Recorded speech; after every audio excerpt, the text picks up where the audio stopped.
Hello বন্ধুরা, কেমন আছো তোমরা সবাই? আশা করি তোমরা সবাই ভালো আছো। আর আজকে চলে এলাম একটা নতুন ভিডিও নিয়ে। আমরা চিতপুর লবণ লোড করছি, যে চিতপুর ওভারব্রিজ।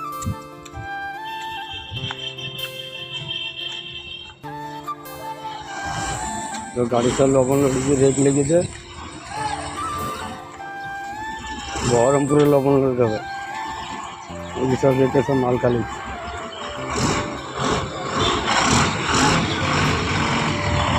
এইসব রেক খালি হয়েছে।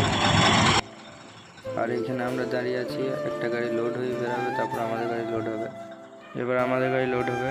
আর এবার দেখতে পাচ্ছ আমার বাবা গাড়িটা পয়েন্টে লাগিয়ে দিয়েছে, আর গাড়ি লোড হতে লেগেছে। দেখতে পাচ্ছ লবণের গোডাউনে আছি। তো আজকে ভিডিওটা এই পর্যন্ত। ভিডিওটা ভালো লাগলে চ্যানেলটা সাবস্ক্রাইব এবং লাইক করে দিও। এই ভিডিওটা ফেসবুক থেকে যদি দেখো তাহলে পেজটা ফলো এবং লাইক করে দিও। আর একবারে তিরপল দ্বারা ভেঙে মেন রোডে